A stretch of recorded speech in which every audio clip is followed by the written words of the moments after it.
Yes, hello, folks. Welcome to the weekly Manchester United podcast. I'm your host, as always, Phil Brown. Joined with me, excellent regular co-host James Rhodes, who's just come back from the Manchester United tour. So we're going to hear all about that.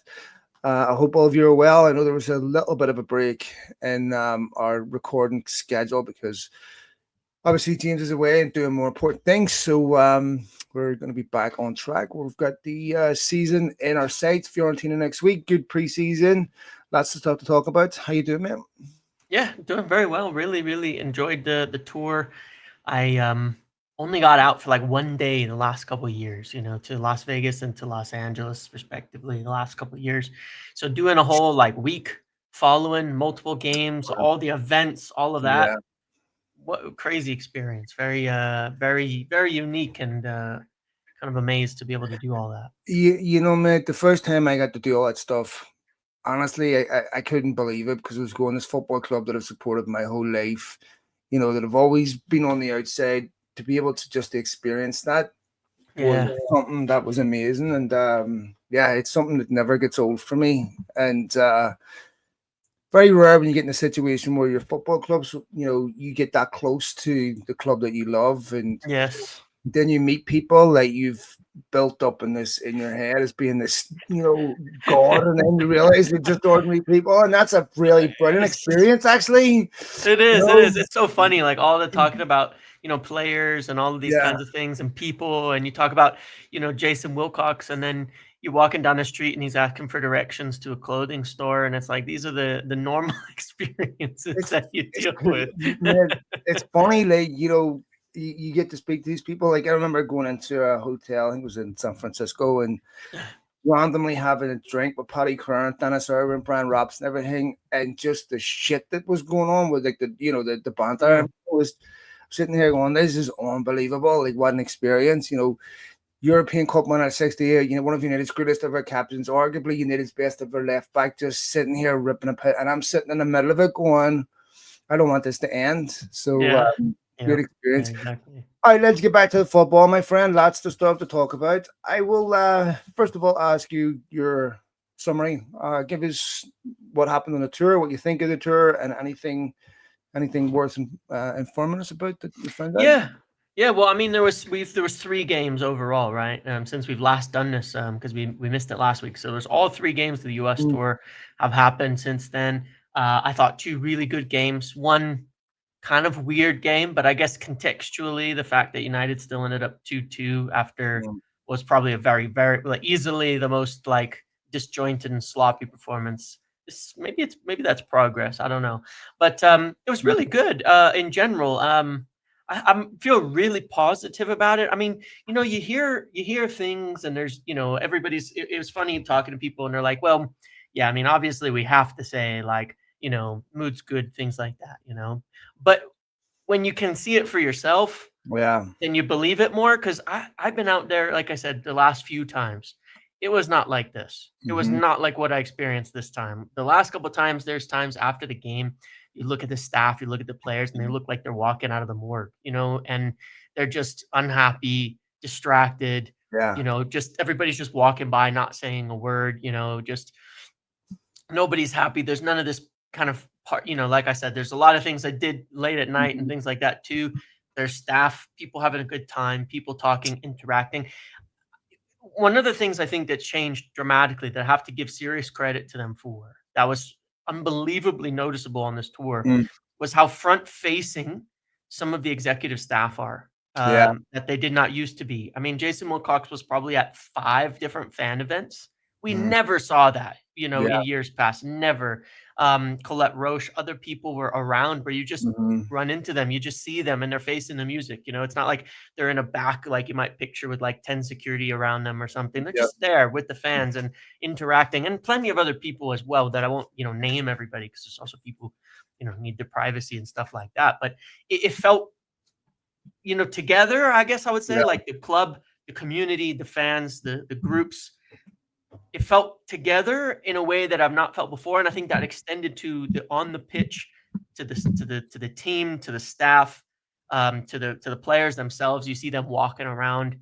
the city, shopping together, laughing, having a good Yeah. time, doing all sorts. It's just I've never seen that at United. I haven't seen anything like it in a long time. It's a really good point, James, because when I was with United in Vegas, I think you were at that Vegas game, wasn't it, the Dortmund game? Yes, yes, One yes. of the things that United flew out immediately after that game. There was no Yeah, time for any bonding. There was no yeah, camaraderie. These things matter. So yeah, United have stayed relatively, they obviously Atlanta, East Coast, what have you, stayed on one coast, the closer coast, obviously to the UK.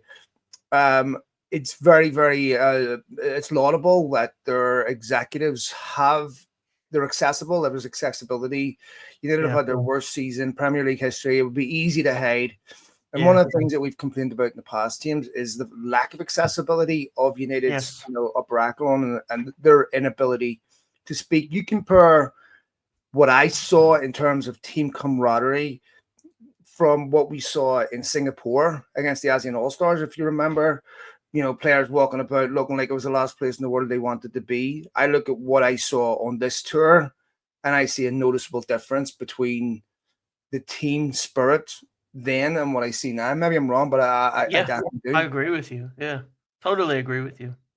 I think they also Amarim, they're instilling very, very firm, accountable measures that are going to make sure that if there's performance dips or anything, they're addressed immediately. They're not allowed to continue.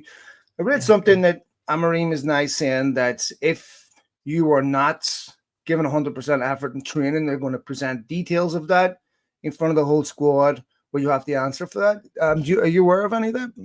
yeah. I mean, I didn't see that up front because he's one of the things as well is he's apparently been very private, removing cameras from training, things like that, making sure it's really private so that because that kind of makes sense. The best you can do of not having stories like that leaking. It's like Mm-hmm. you don't want X player was out of position in this training drill that becomes a Yeah, story blowing up that X player is agreed. reprimanded and it turns into a big drama when it's part of the relationships in the dressing room that are supposed to be there, and it's not a drama. It's the normal disciplines that you should have in place where every so I've heard things like that, and I've heard that it drives like a very high standard where it's not about punishment. It's like there is a group.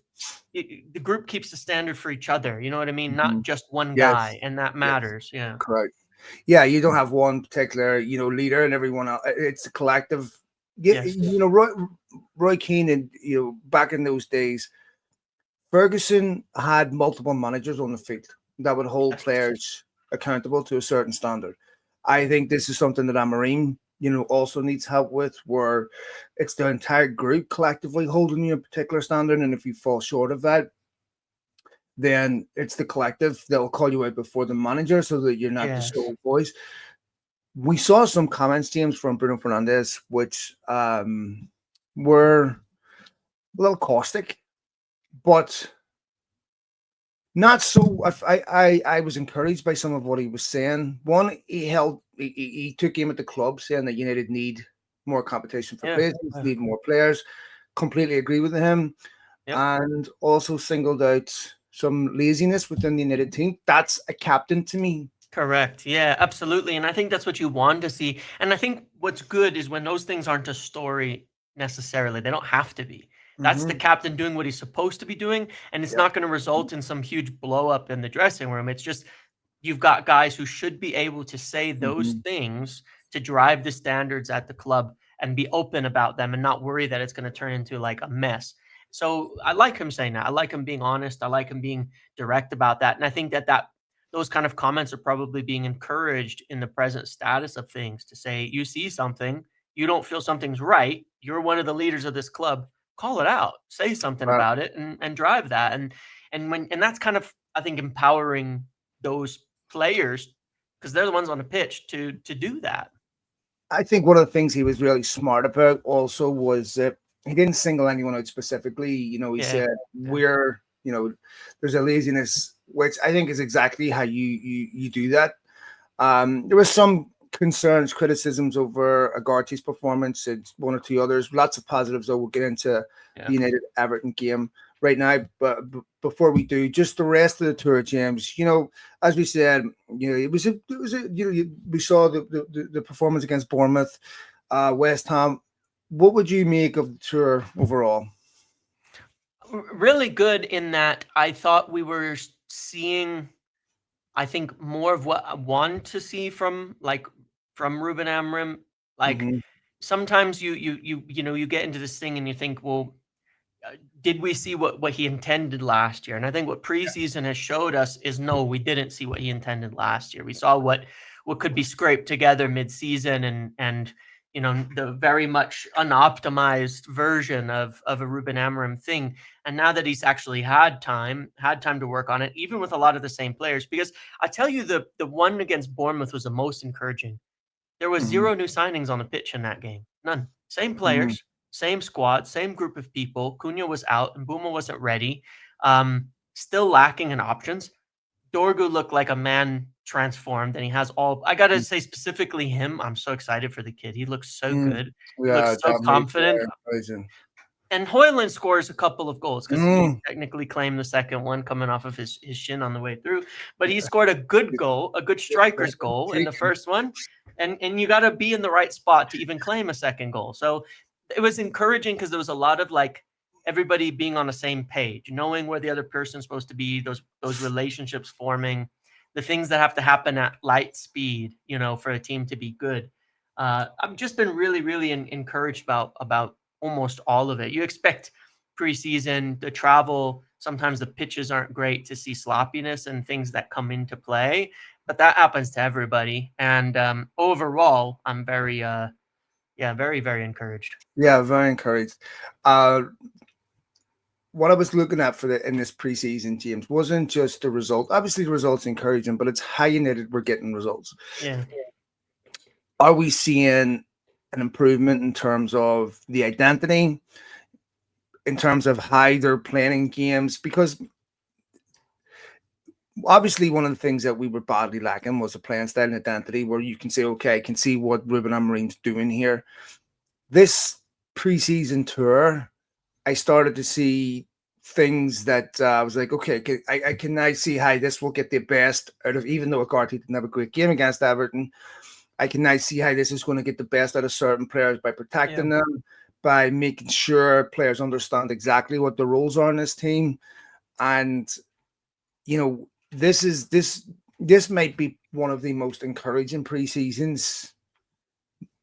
A preseason doesn't guarantee a good season, of course. but a bad preseason doesn't guarantee a good season either. So it's always better to have a good preseason. Very encouraging.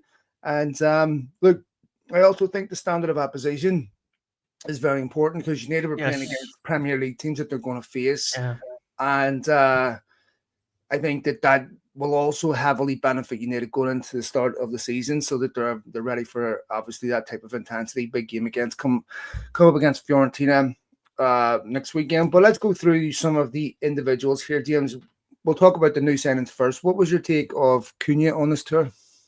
Really good, really good. I really like what he brings to the table. He certainly provides something different to what we've had since the first game, even before the tour. I think wherever we played against Leeds over in Sweden or something right before going. But I thought he provides some like desperately needed quality in different ways. He's very flexible in how he plays. Excellent on the ball. Um, some really good moments, and especially in that first half of the last game as well. Um, and then again out over in the first game because he missed the second one. Really impressed with him. I think he looks like what I expect him to look like, which is what should happen when you sign a player from the Premier League and you're playing against Premier League teams. He should look like the same player he was when you got him in, which is encouraging. Very encouraging, and he's willing to do things that other players aren't. I mean, he's willing to drop back. He's willing to Yes. he's willing to How deep hustle. he goes, Yeah, like, yeah, yes, yeah, yeah. You yes, can see you're looking at a player that desperately wants to succeed at United and wants United to succeed. I hope that continues. But these are the types of things that bring this It's you're not just signing a player. You're signing a player that has the charisma and has the standing to come in and inspire other players. Sometimes when you're signing younger players, they adapt to the group. Cunha's the type of player that improves the whole demeanor of the group. and obviously brings a lot to United's game. And Bumo we only saw for 45 minutes. But I'll be honest, I was quite encouraged by what I saw from him in that cameo. Yeah, I mean, considering he's rusty, the reason he didn't play in the prior games, he did literally zero training at Brentford. He wasn't even really running. He was like Yeah. showing for the cameras, and then he was sitting inside on the bike waiting to get his move. So the guy's done like no training. Yeah, I exactly. perfected that art at the gym. Don't worry about that, James. Yeah, so he's done like no training. So very rusty. Week and a half basically is what he's had since, well, just over a week really, because he joined and then the flights and they got so he's not been training for long. You can see he's very dynamic in Bumo. Like his decision making, you can see the snap, the quick instant touch pass to Ahmad through that created one of the good moments. The fluidity, the speed at which he gets down the pitch to run. You can see he's not just dropping in, but getting down the pitch really fast. Talented dribbler. You're just seeing a really good player, and so I'm confident he's so good. I'm confident he'll work his way into the team with everybody else. But there were moments in that first 35 minutes between him and Ahmad. I was like, this is the makings of something really, really good if they can pull this off. Let me ask you about young Diego Leon. Obviously someone that has a big future. It'd be interesting to see what United did with him, but look encouraging. He got some game time. Yeah, and I think again, how I would see it from him is obviously needs a lot development wise. He's young, very inexperienced and all that. But again, same as I felt in the first case, he can keep up with the men's game. He has the physical tools to do it. He got a quite a funny assist even in there, a little bit accidental, but you got to make the run and get down that side of the pitch to get the ball into that area in the first place to even get that. It was a nice finish from young Ethan Williams as well. But think about me, an 18-year-old kid coming to Manchester United. It'll help him that he was on tour this summer to build relationships with players and what have you, and football club, and he's going to go through similar what Lenny Euro went through, and that it's a massive transition to live in Manchester and bring family and what have you, and very, very encouraging for the future. One of the things that was visibly noticeable, James, was just the physical shape of United players and how much bigger and leaner they look. I've never seen United players look like that noticeably different from what they were doing before. It seems like to me that those players went away with very strict instructions during their time off, that this is almost a time for you to transition into the shape and condition that we want. I've heard it before from American kids when they play baseball and what have you. The coach will say, I don't care how you get bigger, just get bigger when you come back. And so, you're being tasked when you're off time, like you can sit on your ass during this, or you can prepare for next season. And you look at the likes of Casemiro and stuff, James. Carlo Ancelotti took the Brazil job, if I remember correctly, right? And loves Casemiro. There's World Cup places up for grabs. Yeah. The other thing that I want to ask you about Mason Mount. Mason Mount scored a lovely goal yesterday. In some ways, this season's tailor-made for him, James, because there's not a massive amount of games. So that's the type of schedule that a player like Mason Mount needs, where he can to stay fit. But very, very encouraging goal he scored. Yeah, he did. And I kind of have Mason Mount and Luke Shaw in the same bracket here. Both players that have struggled with injuries. We've kind of known they've had good careers in the past. Like they've had good seasons, I should say, where everybody's looked and said, wow, talented player, good player. That's why United bought Mason Mount. We've seen Luke Shaw when he's been at his best at United look really good. Ruben Amorim giving him a bit of, a big up on saying he's a world-class player on his day. When's his day has always been the question, and how often does that day come is the question. But for both of them, I'm encouraged by the fact that they've both made it even so far in the preseason. No issues, no problems. They look fresher. They look fitter. I think it was against Bournemouth. Luke Shaw made a great run back and tackle, got up, then was like a little ginger, and then kept going and wasn't injured. And it was like, oh, thank God. Like every time he goes down, you think that's it. It's over for him. Yeah, I know. Kept going, and he's back. And so they're both in that boat of like, they're not going to be needed to play enormous amounts of minutes. So if they can stay fit and contribute when called upon as rotation, some cup things here and there, they can help the squad a lot because they're talented players. And if they can just string that together, I think they'll also be like less careful with their body. You know what I mean? Once they get some momentum, because that affects the way you play too. If you've been injured again and again and again and again, once you 100%. can string a couple months together, you'll come out of your shell a bit more as a footballer and express those talents better too. I mean, to have the confidence in your body, especially if you've had repeated Yeah. injuries, every time you go in for a tackle, you know, and that's an important point because United have got through this preseason without any injuries, without any. I mean, how many times have we Those seen like? American pitches didn't do anything this time around somehow. Oh, that's a beautiful. I've been in the Atlanta Stadium before. At Georgia, that whole part of was beautiful. One of my favorite states, by the way. I loved that when I was in Atlanta a couple of times. Great place to be. I wish I didn't. Wish I had got out this year. And a real football club, by the way, Atlanta United. Have Yeah, they're a huge exceptional support. following. They've done a Yes. brilliant job at that, and yeah, I mean, it's interesting how they were able to adapt to American stadiums. James Madison gets injured. You see, for Spurs, non-contact. That could have happened on any field in the world, right? I mean, Yeah. I feel for Madison, but United have come out here before. We've had the minor injuries, which had major impacts on United's Yeah. season. And then they had the Lenny Euro injury last season. He was out for 4 months. So here you are going back. Hoyland too, yeah. Yeah, oh yeah, I forgot about Holland, yeah. And so and those things, injuries have a major impact on a player's season, especially for someone like Holland that needed to hit the ground running. I maybe I'm wrong here, but I just feel like United shouldn't. The rumors that they would sell him for 30 million, James. I have a feeling United are going to would heavily regret Holland sale because there's not a ton of great strikers out there.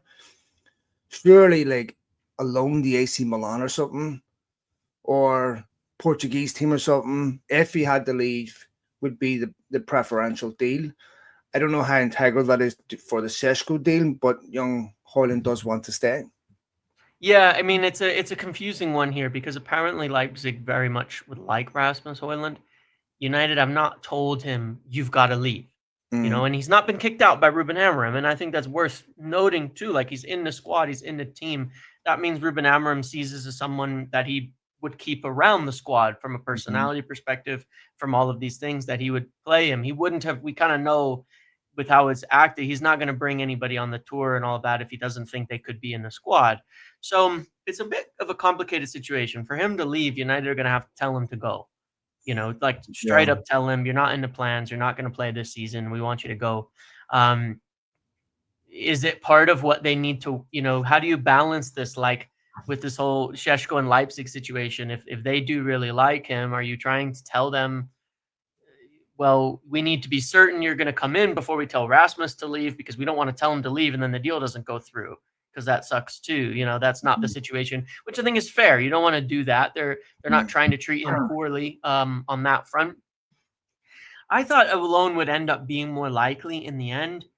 Maybe it's the money would allow them to do something in addition to the striker, and that's why it's more important to get some money for him now, midfielder or goalkeeper, would be We're good. going to go there next. We're going to go to Donnarumma Yeah, we're gonna rumors go next. talk to that. So maybe that's why the money on it, because I think if you loaned him, you could probably get better money for him next season, Mm, regardless. Because I think he'll have a better year and his value will be higher yeah. if you intend to sell him later.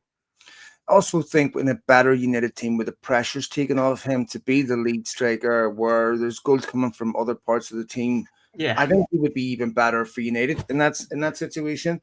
But you led me to my next question because Sky Sports News were going pretty heavy on the legitimacy of United's interest in Donnarumma. Donnarumma has a year left on his contract, wants big money from PSG. I believe they're about to sign Chevalier from Lille. Yes. Yeah. If they haven't already. Um, that's maybe a deal that could be done at a relatively cut price. Obviously, wages may be an issue, but what do you think on that? Yeah, it's complicated. Look, Onana's not going anywhere. That much is pretty much certain this Is that summer. is He's not that is going that anywhere.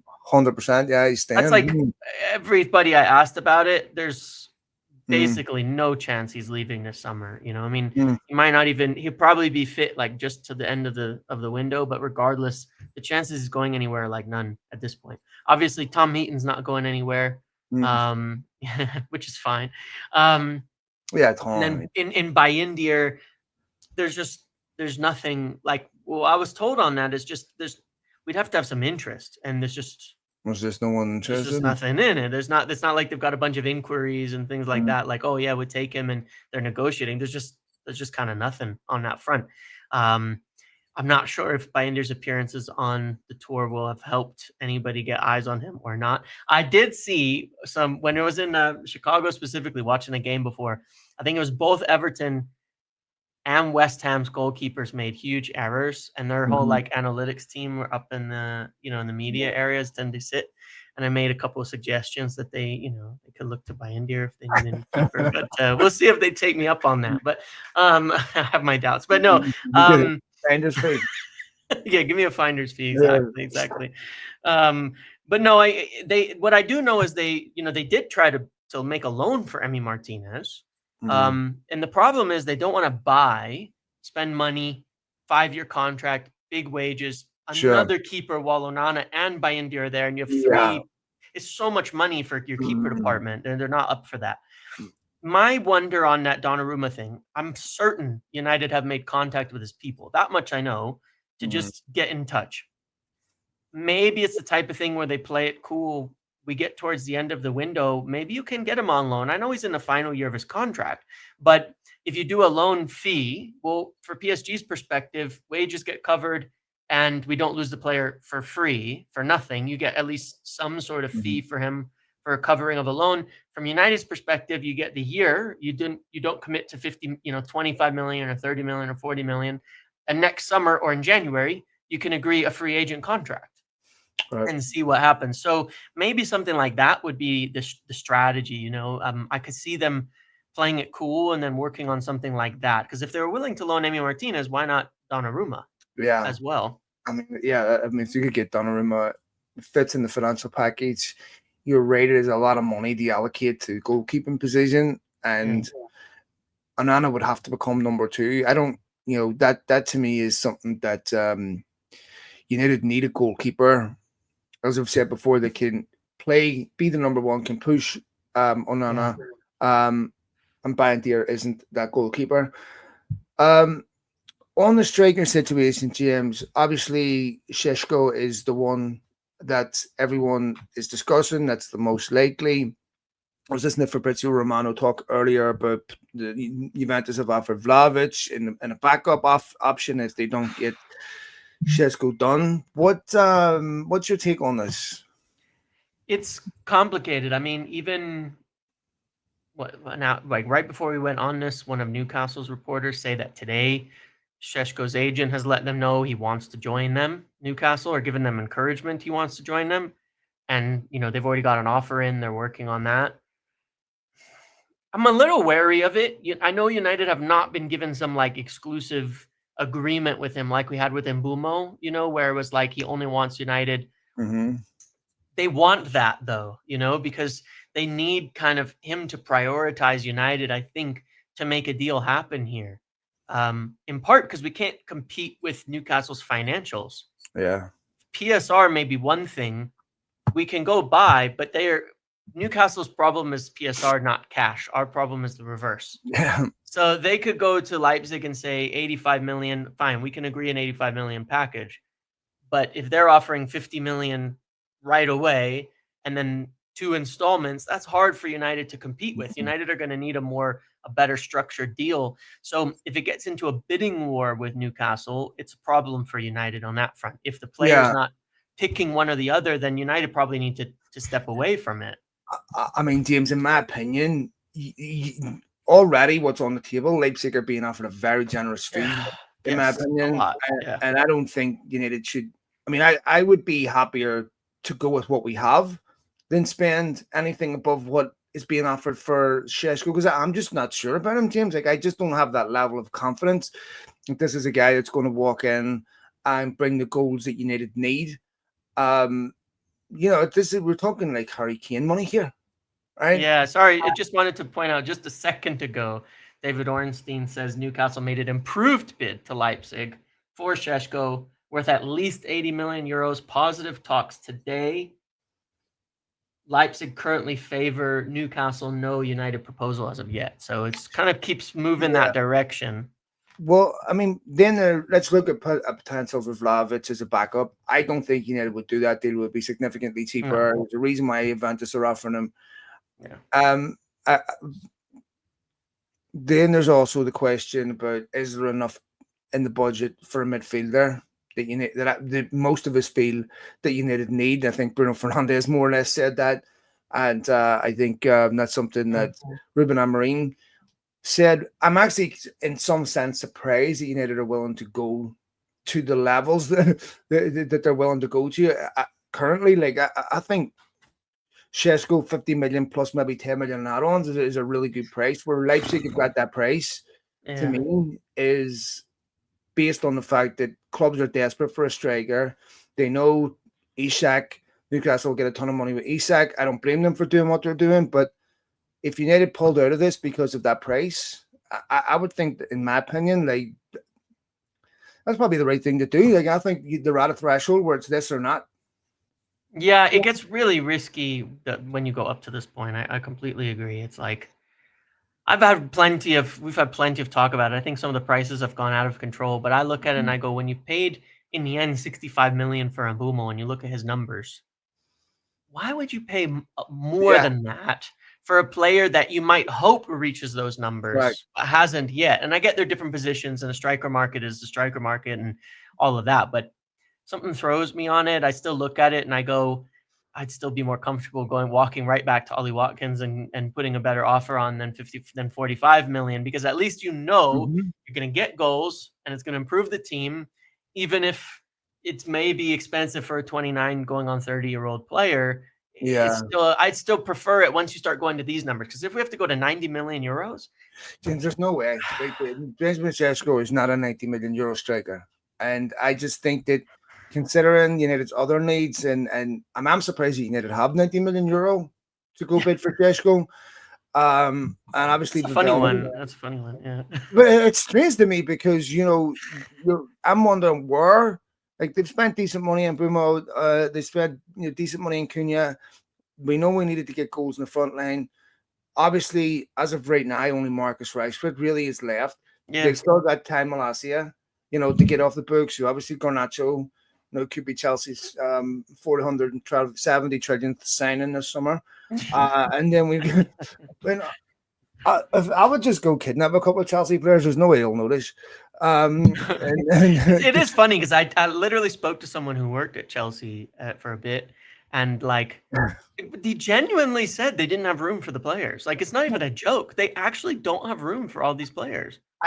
When we were talking the other week about, I didn't know who João Felix played for, and then I read that Chelsea sold him. I'm looking at these players going, I forgot that they play football. I forgot most of these players that signed for Chelsea, good young talents or decent players. And then you forget they're there. You look at their wings. I mean, with Neto, the Mudryk, who's been. I mean, you could just go on all day with what they have. But and I'm a bit disappointed they sent Hato though.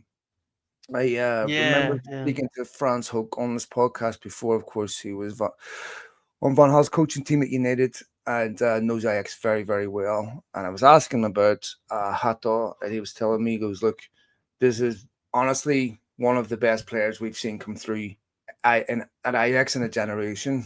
So, a bit disappointed that he is going to go to Chelsea, but nonetheless, it seems like to me, when you're Chelsea, he will overspend on anything. If you're spending $5 million to send a player back, and dilly-dallying over Garnacho, there's clearly a game going on with Garnacho with United, in that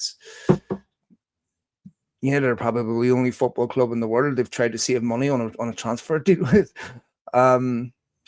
What do you think happens here with Garnacho? Well, He's been prioritizing Chelsea this whole window, turning down offers from other clubs. I still think that's a bit of a mistake. I think it's a risk.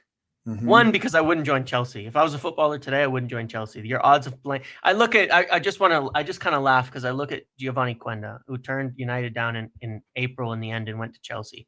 By the time he gets there, he's going to be behind 12 players, literally, and he's probably going to get sent out on loan. I can't even see how he gets into the team. So if I look at Garnacho, I say fine. Like there's the intrigue, the draw of Chelsea, of the young players, of the contracts, of these types of things.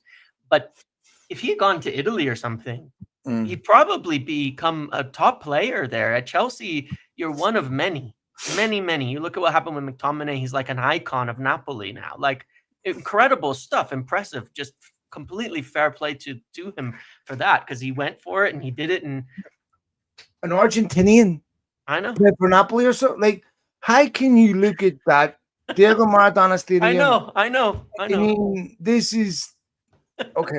I'm baffled, but regardless, he's chosen yeah. Chelsea. He's kind of pushing away every other potential move.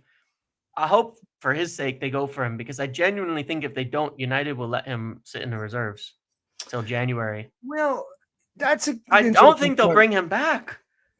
I don't think they'll bring him back. We had talked in this podcast about the bad business strategy of saying your players are for sale. Amorim came out and said they will be reintegrated. I know, but I think that I don't what think choice that's do what they he have? actually believes, to be But what quite choice do they honest. have? But I don't think he actually believes that. I'm being completely frank. Like I don't want to mess up this strategy, but he says that, and then you talk to people like moments after, and they're like, Yeah, I mean, of course, no one really believes they're going to be, but if they're sitting on the 30, wait, what day is the transfer window close? Because it closes the earlier end this of the year. Right? month, right? Isn't it? Isn't I it thought just the end of the month? I thought they agreed to close it earlier. No, because there was something, and then it closes on 1 September. So that's when it All right. closes. 1 September. So if you're sitting there, an hour or two to go on the transfer deadline day, and he's not going, I mean, to me, I don't know if that's a risky strategy for both. If I'm Garnacho, I'm finding a way to get him back in. However, But let me ask you this: would he Mm. even make his squad? Because it's not an unlimited squad, and he's got Mount. He's probably going to prefer it to him. Cunha, he's going to prefer to him. okay, Xerxes, he might prefer to him. see, this is a great point, Jamesy, because now you're Yeah, putting the onus on Garnacho to say you've been getting picked week in, week out because we had to. without competition. Now you got to earn your Yeah. place. This is what you're going to have to do at Real Madrid. Is we're going to have to do anywhere, right? You're going to have to earn the right to play. Of the players that are currently exiled, I've heard talk that possibly Anthony could be one player that might Yeah. fit the system with a possible potential for reintegration. I know we talked a week or so ago about one or two things that he'd done. Yeah. I Which don't wasn't think, that dramatic. It yeah, wasn't yeah, that dramatic. It wasn't it's that not big. Jadon Sancho to It me. wasn't like what other people did. Correct. Yeah. It wasn't, there was no public call against Amorim by him Right. or something like that. Yeah. So Bettis, the deal that they're offering is just, it's totally unattractive. Mm. What do you think will happen there, James? I still think he will go. It's really hard to get a read on how United want to play this thing. But I think one of the things we've kind of found out that we maybe didn't expect is that they don't actually have to sell these players. That's why I say they could stick them in the reserves. And part of even this whole strategy of like, we actually don't have to sell you guys to buy the players we want takes some of the power away from the players saying, well, I know you need to sell me, so I'm going to make you accept a deal that you don't like to go where I want to go. Mm-hmm. I don't know how it ends. I really don't. Mm-hmm. But at the same time, like so much emphasis has been put on the culture, the players, the people, all of that. It's hard to see them go back on it. There was like a story that came out at one point that was sort of erroneous that said Garnacho was going to return to training. I asked somebody at United like instantly, and it was immediately back, not happening. Nothing's changed. Not going to return to the team. Like, did not want that to be considered as a possibility out there. You know what I mean? And so it's just, I don't know. I really don't know how it's going to end. There's also the matter of like, would it not be? Maybe there's a point. United have been bad sellers for a long time, and players have kind of been walking all over them on this subject for a bit. You know what I mean? And especially I think where it's unfair in a sense when players do it is when they don't actually have the move to back it up. You know, like when Yeah. Marcus wanted Barcelona, he Mm. knew he had a move in the pipeline to them, and people didn't believe it, but he did, and he knew they were going to come and make an offer for him. Nobody else has done so, and enough of an offer where United saved 15 million in wages that is actually worth doing for United, not Yeah. something where they're taking a huge loss instantly and all of that. So I think to a degree, there's also a matter of setting a bit of a precedent for the future that like you can't try and screw this up. You Mhm. wanted to find a move away. You can't force us to accept a bad financial deal. We'd rather just not accept one at all, and you won't play football. I don't know. I don't know the right answer necessarily here either, but Yeah. um it's complicated to see how it ends. I think United are certainly walking like a collision course with these players where something's got to happen soon, Yeah. and I think the players will come off worse on this in this situation if they don't get a move. You know. Yeah. I mean, look, Garnacho also has to think about World Cup too. And Yeah. I agree with you. Like, it just makes zero sense strategically. This is where your advisors inside have to say, I know how you feel, okay, but this is not the right time. Okay, you want to Mhm. abandon ship, you make sure you do it when you're close to shore. Don't do it in the middle of the ocean. You know, to me, with Garnacho, same as Sancho, the timing of what they did was terrible. But for Amorim, he put him in a position where it was like, if you don't hold the line on this, then your ability to control this dressing room Yeah. will disappear. Look, Right. I think Ten Hag had to do similar with Ronaldo, even though I didn't want that to happen. But if Ten Hag had lost that fight with Ronaldo, he would have been out of a job after Yeah, about that would have six, been seven it. months. Yeah. Yes. Yeah. So I don't disagree with United holding a firmer line and saying we're not tolerating this. And a lot of talk about Manuel Ugarte. Didn't have a great game yesterday against Everton. And some people unsure about him. I would completely agree that United need another midfielder in there. But I know Ugarte get caught out, and I do agree that United's defense should have closed those lines a lot quicker and come out a lot quicker. But I actually think this system, first of all, as we know, Ruben Amorim knows how to get the best out of Manuel Ugarte, Yeah. in that, especially in that system. But I feel that system's compact enough to where he'll be all right. Yeah, I think a couple of things happened yesterday because he had a really bad game. To be fair, he lost the ball for a goal. Bruno lost the ball for a goal. Casemiro didn't really do. It's fine. The slide tackle was almost. If it wasn't preseason, I wouldn't have found it so funny. The attempted slide on that. That was something. That was pretty funny. It's From, like when the button's stuck when you're playing a video game and it just like goes. But anyway, regardless, he had a bad game. Ugarte. I would have felt worse about it if he hadn't been surrounded by a number of players who also have bad games. His was probably the worst, most glaring mistakes. One of the things I think was off on that, like you say, this compact enough that it can protect him. One of the things I really, really don't like is when Diogo Dalot goes on the left side, because it takes away the wide progression. Like we saw with Dorgu, he was destroying up and down that side. And we know that Amram's system with these wing backs, you want to go up the sides, not through the middle. When Dalot's on there on the wrong foot, it pushes the ball back into the middle. And I think it forces the weaknesses Ugarte does have, because he has them for 100%. It puts more of a light on them because it requires him to do more with the ball than you want him to do. Yeah. And that was part of what happened there.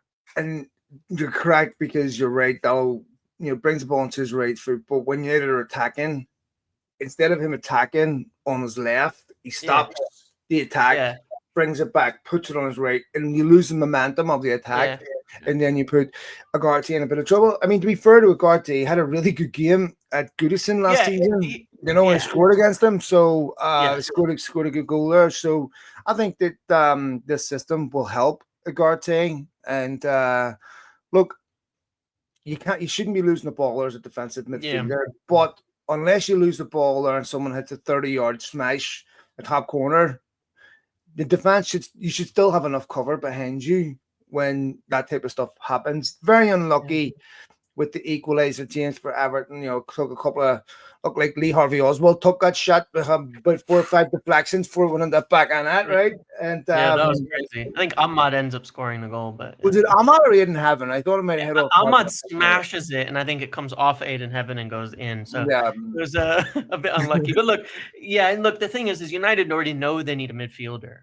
And in the long term, you're probably upgrading on Manuel Ugarte. Everybody kind of knows that. What we need from Ugarte is to be solid, to be consistent, to eliminate the bad games, put in some regular, solid performances.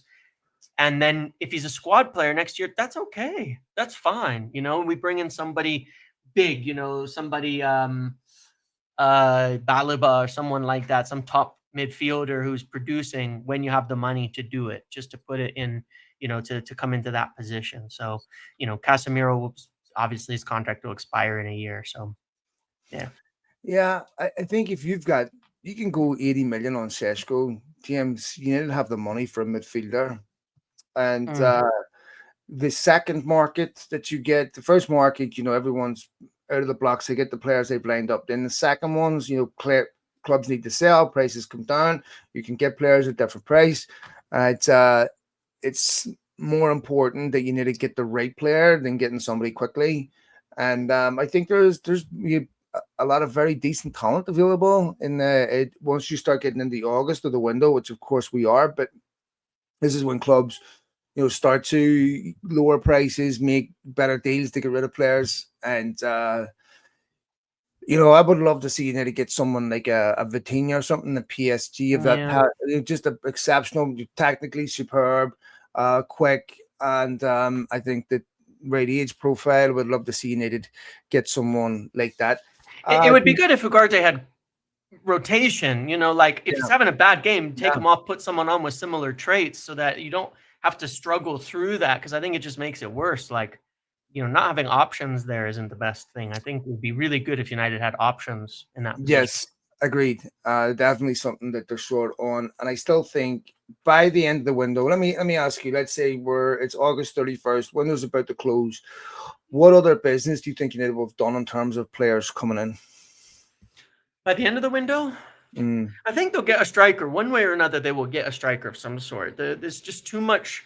They're too far into it. There's other options potentially. I could see if they don't match this Šeško, the price is up to 90 million euros Yeah, it's now. outrageous, James. I don't think they'll match that. But if they don't and they walk away, you can walk back to Šeško.